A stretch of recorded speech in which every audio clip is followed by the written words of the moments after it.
Assalamualaikum warahmatullahi wabarakatuh. Teman-teman semua, izinkan saya berbagi pandangan. Saya mengikuti dengan seksama apa yang sedang terjadi di negeri ini. Dan terus terang kondisinya tidak baik-baik saja. Rupiah jatuh ke titik terendah sepanjang sejarah. Harga-harga naik, kesempatan kerja menyempit, daya beli rumah tangga melemah, tabungan tergerus. Dan ini berdampak pada hajat hidup orang banyak. Tantangan di depan juga masih panjang. Geopolitik yang memanas, konflik membayang di Timur Tengah, dan para ilmuwan mengingatkan El Nino terkuat dalam sejarah pengamatan itu sudah ada depan mata.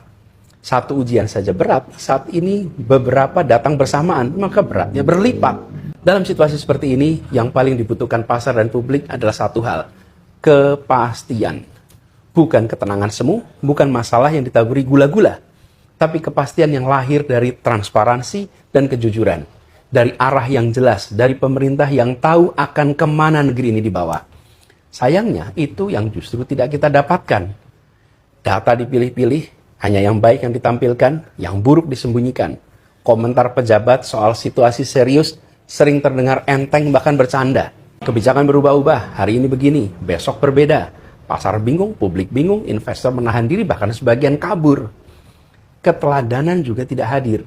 Di saat rakyat diminta berhemat mengencangkan ikat pinggang, pemerintah justru sibuk dengan hal-hal yang bukan prioritas. Pemborosan di atas, pengetatan di bawah. Ini tampak sebagai ketidakpekaan. Peringatan sudah datang dari mana-mana. Dari ekonom dalam negeri, dari lembaga keuangan internasional, dari media-media nasional dan internasional yang mengamati Indonesia. Tidak mungkin mereka semua keliru bersama-sama di saat yang sama. Ini yang dipertaruhkan adalah hajat hidup ratusan juta orang. Maka situasi ini harus diperlakukan dengan keseriusan yang sepadan. Oleh karena itu saya mengajak kepada pemerintah, berhentilah memberi obat tidur kepada publik. Buka data apa adanya. Sampaikan masalah dengan jujur. Berikan arah kebijakan yang jelas dan konsisten. Pimpin secara solid, ajak, dan dari atas sampai bawah. Itu yang menenangkan pasar, dan itu yang akan menenangkan rakyat. Lalu kepada teman-teman semua, bersiaplah. Suka tidak suka, masa-masa berat masih ada di depan kita.